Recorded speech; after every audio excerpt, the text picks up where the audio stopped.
গ্রামারের যে সমস্ত ইম্পর্টেন্ট টপিকগুলো রয়েছে, যেমন time and tense, voice change, narration change, degree change, transformation of sentence, transformation of parts of speech, simple complex compound sentence এবং আরো অন্যান্য যে সমস্ত টুকিটাকি জিনিস রয়েছে ইংলিশ গ্রামারে, সেগুলো আমাদের মাধ্যমিকের জন্য তো জানতে হয়, তার সঙ্গে আমাদের কম্পিটিটিভ পরীক্ষার জন্যও জানতে হয়। কম্পিটিটিভ পরীক্ষায় যদি ইংলিশ সাবজেক্ট থেকে ভালো নাম্বার পেতে চাও, তাহলে অবশ্যই তোমরা গ্রামার সেকশনটিকে খুব ভালো করে মন দিয়ে পড়বে। তো আজকে আমি শুরু করছি টাইম অ্যান্ড টেন্স। এরপর থেকে বিভিন্ন যে গ্রামার সেকশনগুলো রয়েছে, ভয়েস, ন্যারেশন, ডিগ্রি, আরো অন্যান্য যেগুলো রয়েছে, সেগুলো ওয়ান বাই ওয়ান প্রত্যেকটা ভিডিওতে আমি ডিটেলসে আলোচনা করব। যারা ডিটেলসে ক্লাসটি করতে চাও একমাত্র তারাই ভিডিওটা দেখবে, কারণ সংক্ষিপ্তভাবে কখনোই তোমরা শিখতে পারবে না, সে ইংলিশই হোক বা অঙ্কই হোক। তাই আমাদের যে কোনো জিনিস ডিটেলসে শিখতে হবে। তো চলো শুরু করি আজকের আমাদের আলোচনা, টাইম অ্যান্ড টেন্স, একেবারে সম্পূর্ণ বিস্তারিত আলোচনা। টেন্স শেখার আগে আমাদের বুঝতে হবে টেন্স কি, টাইম অ্যান্ড টেন্স কেন বলা হয়, কারণ এটা সময়কে নির্দেশ করে।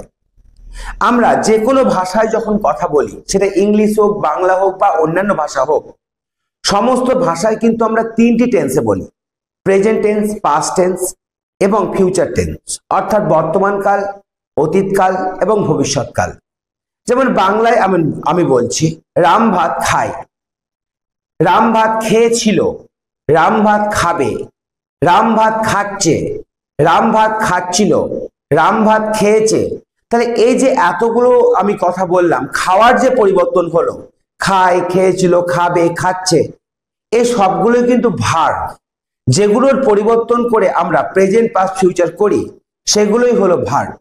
তাই টাইম অ্যান্ড টেন্সকে বুঝতে গেলে আগে আমাদের ভার্বকে বুঝতে হবে। তোমরা ভিডিওর সঙ্গে থাকো, অবশ্যই তোমরা ডিটেলসে না বুঝলে টেন্সকে বুঝতে পারবে না। আর টেন্সকে বুঝতে না পারলে বাকি যে গ্রামারগুলো রয়েছে, ভয়েস চেঞ্জ, ন্যারেশন চেঞ্জ বা আরো অন্যান্য সেন্টেন্স স্ট্রাকচার, সেগুলোও কিন্তু তোমরা ভালোভাবে বুঝতে পারবে না। তাই আমরা বেশ কয়েকটি ক্লাসের মাধ্যমে বিভিন্ন যে গ্রামাটিক্যাল কনসেপ্টগুলো রয়েছে সেগুলি আলোচনা করব, এবং অবশ্যই আমার চ্যানেলে এর একটি প্লে লিস্ট থাকবে, যেখানে আমি প্রথমে বিভিন্ন গ্রামার সম্পর্কে বেসিক ধারণা থেকে আরম্ভ করে একেবারে অ্যাডভান্স লেভেলে নিয়ে যাব, এবং শেষের দিকে কম্পিটিটিভ পরীক্ষায় যে সমস্ত গ্রামার কোশ্চেনগুলো পড়ে সেগুলো নিয়েও আলোচনা করব। তো যাই হোক, চলো আজকে আমরা শুরু করি টাইম অ্যান্ড টেন্স। টেন্স বলতে সময়কে বোঝায়। এর আগে আমি বললাম যে টেন্সকে বুঝতে গেলে ভার্বকে বুঝতে হবে। ভার্ব মানে হলো ক্রিয়াপদ, অর্থাৎ যার সাহায্যে কোনো কিছু করা বোঝায়। এই ভার্বের রয়েছে চারটি ফর্ম। সেই চারটি ফর্ম হলো V1, যাকে আমরা বলি বেস ফর্ম অর্থাৎ মূল ফর্ম। এর পরে রয়েছে V2 অর্থাৎ পাস্ট ফর্ম, এবং ভার্বের যে 3 নম্বর ফর্ম তাকে আমরা বলি পাস্ট পার্টিসিপল ফর্ম, এবং ভার্বের যে 4 নম্বর ফর্ম রয়েছে যাকে আমরা বলি present participle form, present participle form.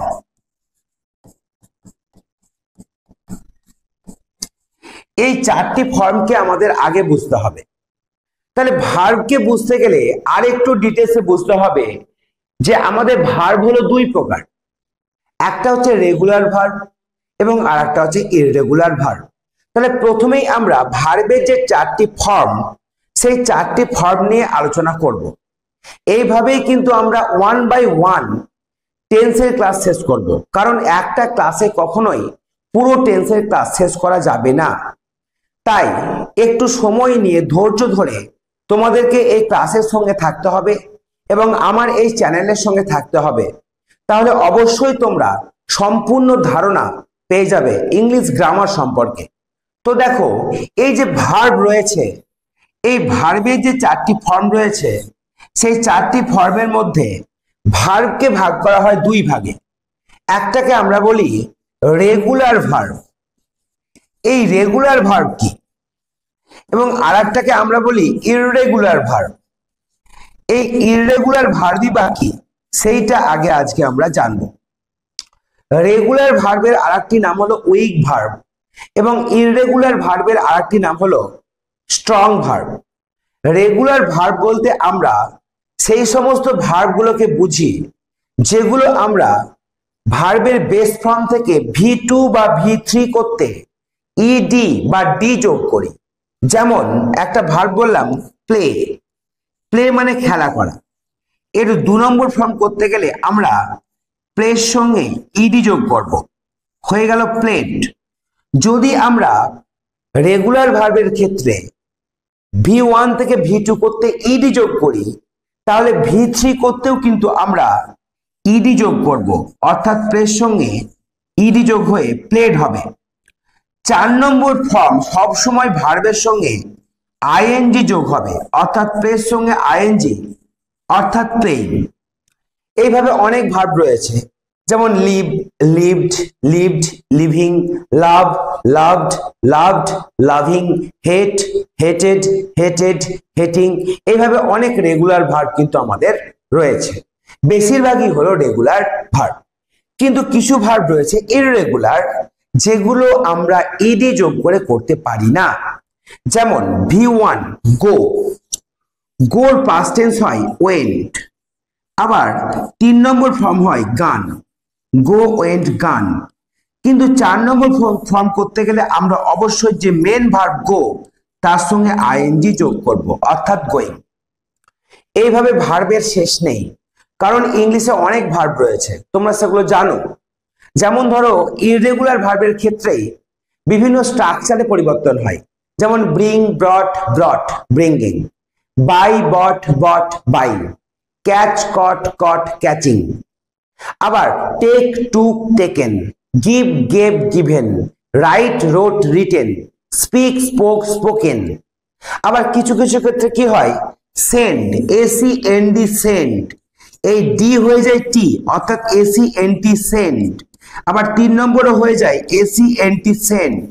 4 নম্বর অবশ্যই আমরা যে 1 নম্বর ফর্ম অর্থাৎ বেস ফর্ম তার সঙ্গে আইএনজি যোগ করি। তো আমি ভার্বের এই 4টি ফর্মকে ডিটেলসে আলোচনা করছি না, তোমরা যে কোনো জায়গায় দেখবে যে ভার্বের যে 4টি ফর্ম রয়েছে সেটা 2 ভাবে হবে, একটা হচ্ছে ইডি বা ডি যোগ করে এবং একটা হচ্ছে অন্যান্য ভাবে যেগুলো ইডি বা ডি যোগ করে হয় না। তাহলে যেগুলো ইডি বা ডি যোগ করে হয় সেগুলোকে আমরা কি বলি, রেগুলার ভার্ব, এবং যেগুলো ইডি বা ডি যোগ করে হয় না সেগুলোকে বলি ইররেগুলার ভার্ব। এর বিভিন্ন ফর্ম তোমরা বিভিন্ন গ্রামার বইয়ে পেয়ে যাবে। তো আমরা এবার শুরু করব টেন্স। তো এটা গেল আমাদের প্রথম পাতা। দ্বিতীয় পাতায় আমরা টাইমস বা টেন্সের ক্ষেত্রে ভাগটাকে নিয়ে আলোচনা করব। টেন্সকে মূলত 3টি ভাগে ভাগ করা হয়। আমরা জানি প্রেজেন্ট টেন্স অর্থাৎ বর্তমান কাল, পাস্ট টেন্স অর্থাৎ অতীতকাল এবং ফিউচার টেন্স বা ভবিষ্যৎ কাল। তাহলে এই যে প্রেজেন্ট, পাস্ট, ফিউচার টেন্স রয়েছে এগুলোর আবার সাব ক্যাটাগরি রয়েছে। সেই সাব ক্যাটাগরি তোমরা জানো, যেমন ধরো ইনডেফিনিট, ইনডেফিনিট, কন্টিনিউয়াস,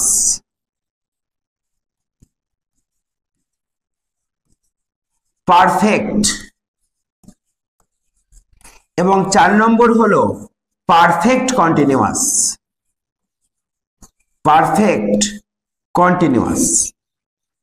তাহলে মূলত আমাদের যে টেন্স সেই টেন্স হলো 8 মানে 4 এবং 3 অর্থাৎ 12 প্রকার। কিভাবে, যেমন ইনডেফিনিট যদি বলো তাহলে সেক্ষেত্রে কি হবে বলো, ইনডেফিনিটের ক্ষেত্রে আমরা কি করতে পারি, present indefinite, past indefinite, future indefinite.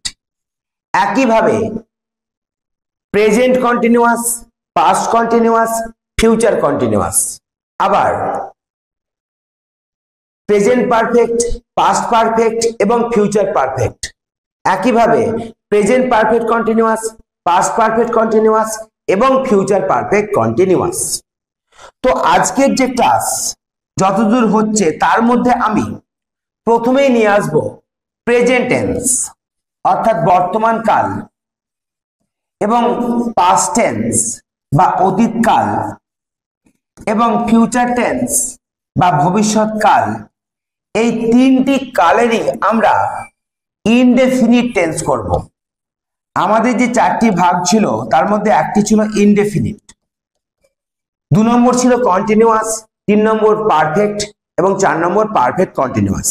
তার মধ্যে ইনডেফিনিটটা আমরা শিখব, অর্থাৎ প্রেজেন্ট ইনডেফিনিট, পাস্ট ইনডেফিনিট এবং ফিউচার ইনডেফিনিট। এই ইনডেফিনিটের আর একটা নাম হলো সিম্পল, অর্থাৎ আমরা বলতে পারি সিম্পল প্রেজেন্ট, সিম্পল পাস্ট এবং সিম্পল ফিউচার। তাহলে এই টেন্সটাকে আজকে আমরা ভালো করে শিখব। পরের দিন আমরা কন্টিনিউয়াস টেন্স এবং তারপরের দিন পারফেক্ট এবং তারপরের দিন পারফেক্ট কন্টিনিউয়াস টেন্স নিয়ে ডিটেলসে আলোচনা করব। তো তোমরা অবশ্যই ভিডিওটা দেখতে থাকো। দেখো,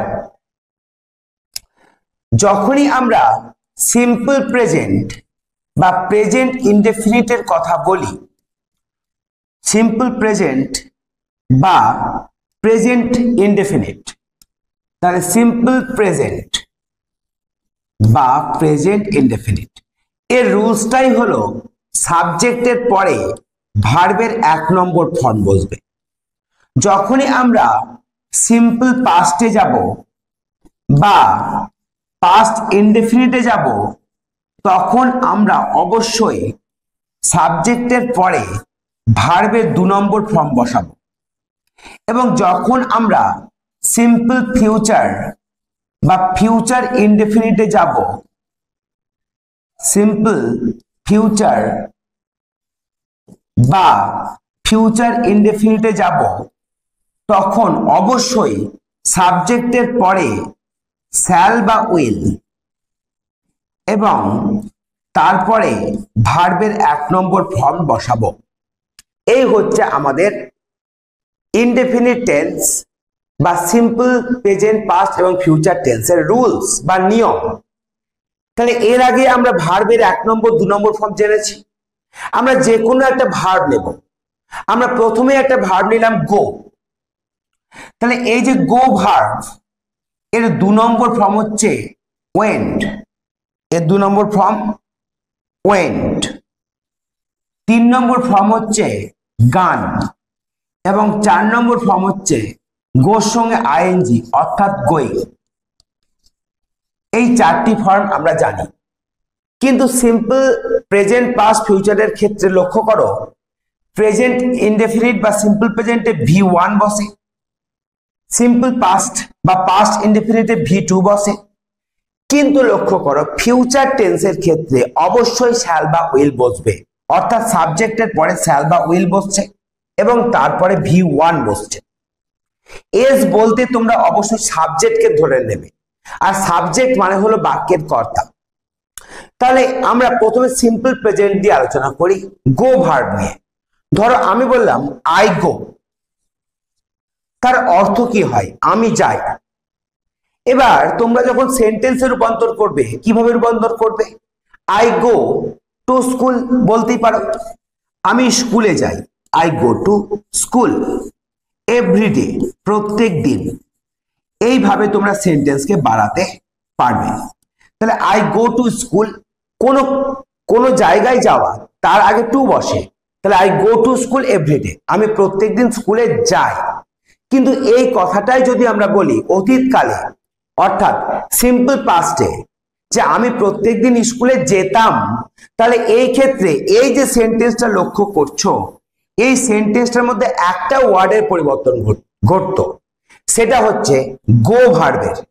এই গো ভার্বের পরিবর্তন হয়ে এখানে ওয়েন্ট হয়ে যাবে। তাহলে কি হলো?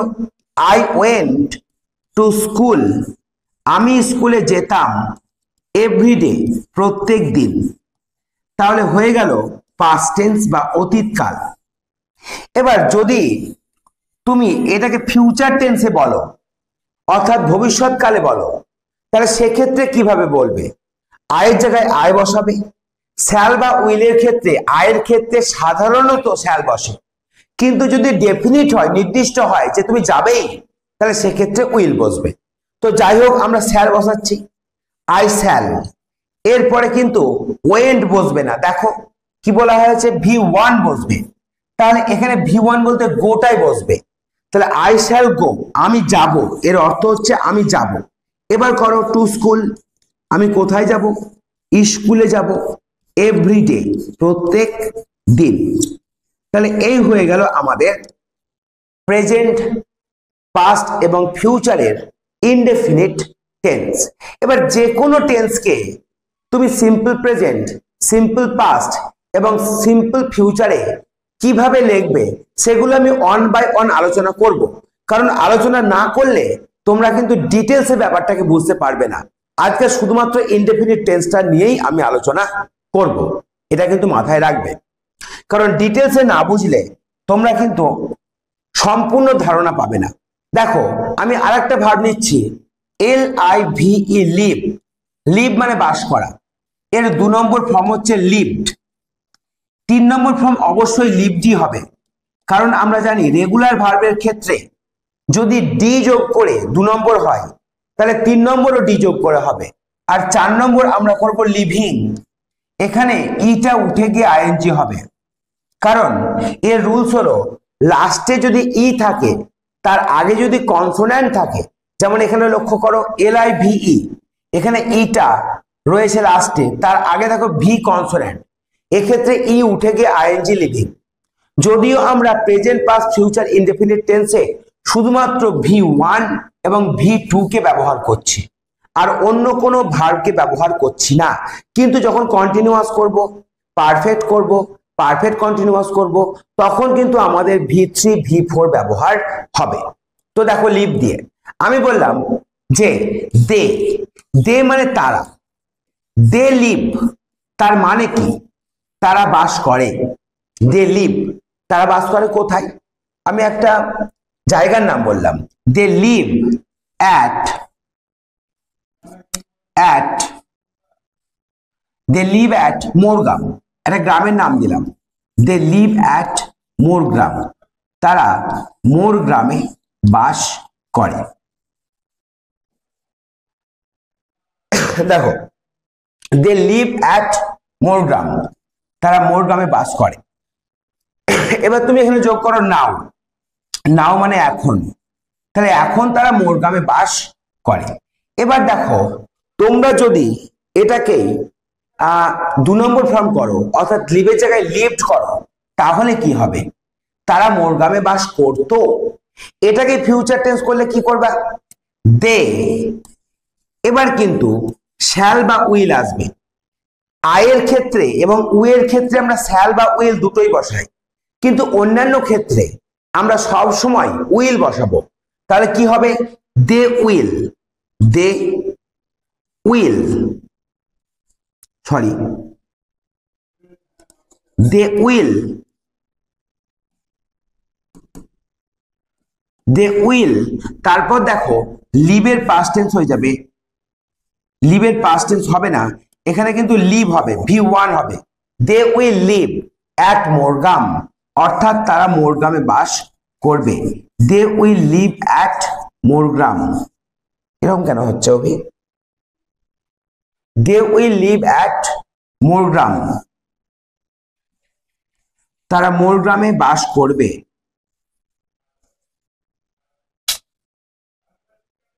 Sorry, they will live at Morgram,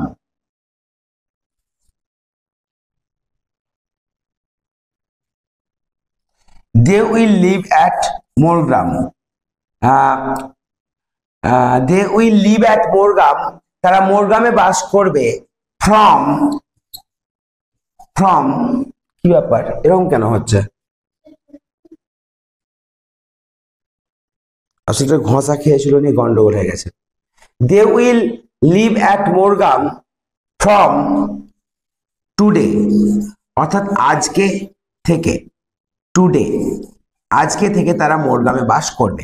তাহলে লক্ষ্য করো যে আমরা কিভাবে প্রেজেন্ট পাস্ট এবং ফিউচার টেন্সের ক্ষেত্রে আমরা ভার্বের পরিবর্তন করেই আমরা তিনটি টেন্সের পরিবর্তন করতে পারছি, সিম্পল প্রেজেন্ট থেকে সিম্পল পাস্ট এবং সিম্পল পাস্ট থেকে সিম্পল ফিউচার টেন্স ব্যবহার করতে পারছি। আবার তোমরা লক্ষ্য করো, এরকম অনেক ভার্ব রয়েছে যেগুলো আমরা ব্যবহার করে সম্পূর্ণরূপে টেন্সের পরিবর্তন করতে পারি শুধুমাত্র ভার্বের পরিবর্তন করে। যেমন ধরো আমি বললাম যে উই মানে কি? উই মানে আমরা। উই লাভ মানে আমরা ভালোবাসি। কাকে ভালোবাসি? আওয়ার মানে আমাদের। We love our country. We love our country. We love our country. তাহলে কি হলো? আমরা আমাদের দেশকে ভালোবাসি। এখানে লক্ষ্য করো, লাভ হচ্ছে ভার্ব এবং উই হচ্ছে সাবজেক্ট। তাহলে এই যে V1 আছে এটাকে আমরা V2 করে দেবো। তাহলে কি হবে? উই লাভড আমরা ভালোবাসতাম। উই লাভড আওয়ার কান্ট্রি আমাদের দেশকে আমরা ভালোবাসতাম। We love our country. এবার যদি আমরা ফিউচার টেন্সে বলি কি বলবো? We will love. We will love আমরা ভালোবাসবো। কাকে ভালোবাসবো? আওয়ার কান্ট্রি আমাদের দেশকে। তাহলে এইভাবে আমরা প্রেজেন্ট পাস্ট ফিউচার টেন্সের ইনডেফিনিট টেন্স করতে পারি। আশা করি তোমরা প্রেজেন্ট পাস্ট এবং ফিউচার টেন্সের কিভাবে পরিবর্তন করছি সেগুলো বুঝতে পারছো, যে মূলত আমরা ভার্বের পরিবর্তন করছি। যখন আমরা প্রেজেন্ট টেন্স করছি V1, পাস্ট টেন্স করলে V2 এবং ফিউচার টেন্সের ক্ষেত্রে শ্যাল বা উইল বসিয়ে আমরা V1 বসাচ্ছি। এরকম ভাবে তোমরা অনেক সেন্টেন্স করতে পারো। যেমন ধরো একটা সেন্টেন্স বলছি যে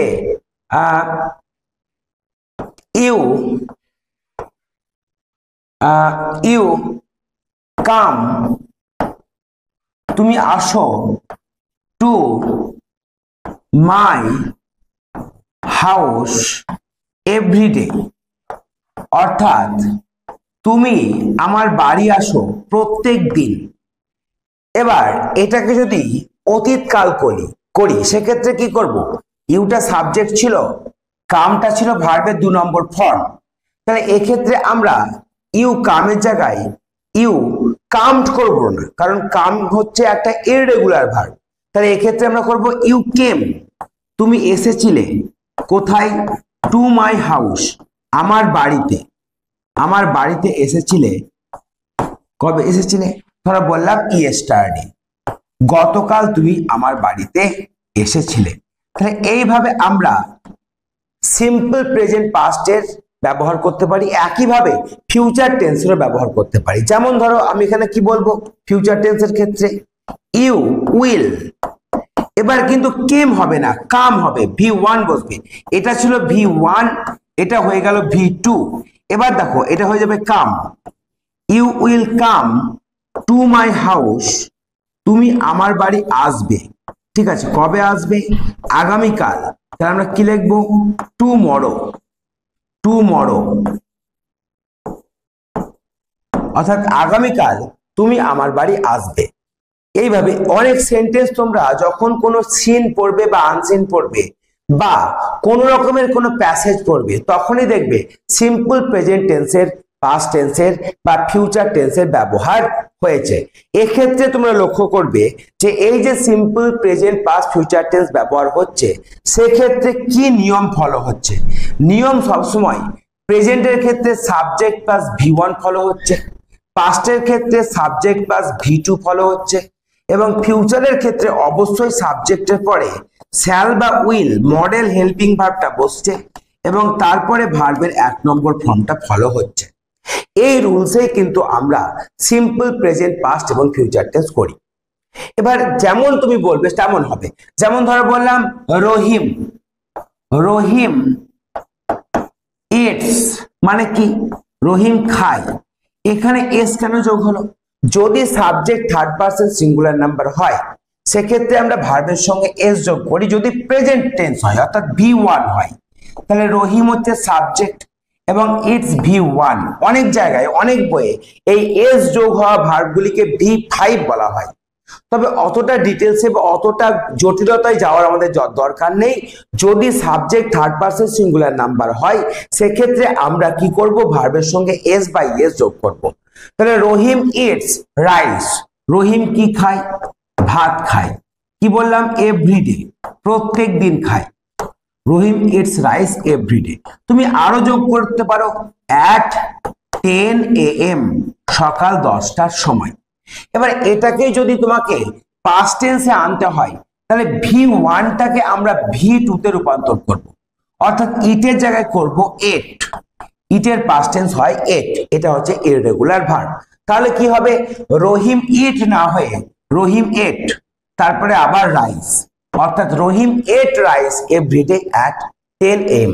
রহিম প্রত্যেক দিন সকাল 10টার সময় ভাত খেত। এবার ফিউচার টেন্সে যদি বলি তাহলে কি করব, সেক্ষেত্রে আমরা করব রহিম, তারপরে আমরা কি করব, উইল করব। উইল যোগ করে আবার V1-এ যাব, ইট করব। এক্ষেত্রে কিন্তু কোনো এস যোগ করব না, অর্থাৎ একমাত্র সাবজেক্টের পরে ডাইরেক্ট যখন বসবে, সাবজেক্ট যদি থার্ড পারসন সিঙ্গুলার নাম্বার হয় একমাত্র সেক্ষেত্রে আমরা ভার্বের সঙ্গে এস যোগ করব। তাহলে এক্ষেত্রে কি করব, রহিম উইল ইট, রহিম খাবে। কি খাবে? রাইস, ভাত। কবে খাবে? এভরিডে, প্রত্যেক দিন খাবে। রহিম প্রত্যেক দিন ভাত খাবে। কখন? at 10 AM, সকাল 10টার সময়। তাহলে এইভাবে বিভিন্ন সেন্টেন্স তোমরা করতে পারো প্রেজেন্ট এবং পাস্ট এবং ফিউচার ইনডেফিনিট টেন্সের ক্ষেত্রে। আমি তোমাদের এবার সামারাইজ করে দিচ্ছি। দেখো, আমরা যে 4 প্রকারের টেন্স জানলাম, ইনডেফিনিট, কন্টিনিউয়াস, পারফেক্ট এবং পারফেক্ট কন্টিনিউয়াস, তার মধ্যে আমরা আজকে ইনডেফিনিট টেন্সটা শিখলাম। ইনডেফিনিটের ক্ষেত্রে আমরা কি লক্ষ্য করলাম? ইনডেফিনিটের ক্ষেত্রে আমরা প্রেজেন্ট ইনডেফিনিটের ক্ষেত্রে কি লক্ষ্য করলাম, পাস্ট ইনডেফিনিটের ক্ষেত্রে কি লক্ষ্য করলাম এবং ফিউচার ইনডেফিনিটের টেন্সের ক্ষেত্রে কি লক্ষ্য করলাম, সেটাই আজকের আমাদের আলোচনার বিষয় ছিল। দেখো, যখনই প্রেজেন্ট ইনডেফিনিট টেন্স হলো তখনই আমরা কি করলাম বলো, সাবজেক্টের সঙ্গে ভার্বের 1 নম্বর ফর্ম বসালাম। অর্থাৎ আমি বললাম আই প্লে, আমি খেলি। এখানে যোগ করো ফুটবল, আই প্লে ফুটবল, আমি ফুটবল খেলি। যখনই আমরা পাস্ট টেন্স করলাম, পাস্ট টেন্সের ক্ষেত্রে আমরা সাবজেক্টের পরে ভার্বের 2 নম্বর ফর্ম বসালাম। অর্থাৎ এখানে কি বলবো, আই প্লে না বলে প্লেড। এটা রেগুলার ভার্ব, তাই প্লেড হবে। আই প্লেড ফুটবল, আমি ফুটবল খেলেছিলাম। এবার আমি ফিউচার টেন্সে যখন বলবো যে আমি ফুটবল খেলবো, তখন কি করব? ফিউচার টেন্সের ক্ষেত্রে রুলস কি ছিল? সবসময় সাবজেক্টের পরে আমরা শ্যাল বা উইলকে বসাবো। সাবজেক্টের পরে শ্যাল বা উইলকে বসাবো এবং তারপরে কিন্তু V2 V3 নয়, V1 কে বসাবো। অর্থাৎ আই শ্যাল প্লে, আমি খেলবো। কি খেলবো? ফুটবল, আমি ফুটবল খেলবো। তাই এইভাবে আমরা প্রেজেন্ট, পাস্ট এবং ফিউচার টেন্স করতে পারি। তোমরা আশা করি বুঝতে পারলে যে টেন্সের যে চ্যাপ্টার আমরা শুরু করেছি, সেই টেন্সের চ্যাপ্টারে আমরা আজকে শুধুমাত্র প্রেজেন্ট, পাস্ট এবং ফিউচার এই 3টি টেন্সের ইনডেফিনিট টেন্স বা বলতে পারো তোমরা সিম্পল প্রেজেন্ট, সিম্পল পাস্ট এবং সিম্পল ফিউচার টেন্স নিয়ে আলোচনা করলাম। রুলস অনুযায়ী কি পড়লাম, যে প্রেজেন্ট ইনডেফিনিট টেন্সে subject plus V1, past indefinite টেন্সে সাবজেক্ট প্লাস V2 এবং ফিউচার ইনডেফিনিট টেন্সে আমরা সাবজেক্ট প্লাস শ্যাল বা উইল প্লাস V1 যোগ করলাম। মনে রাখবে, ফিউচার টেন্স হতে গেলে আমাদেরকে অবশ্যই শ্যাল অথবা উইল এই মডাল হেল্পিং ভার্বটা বসাতে হবে। আজকের জন্য এইটুকুই ক্লাস থাকলো। আগামী দিন আমি কন্টিনিউয়াস টেন্স নিয়ে আলোচনা করব।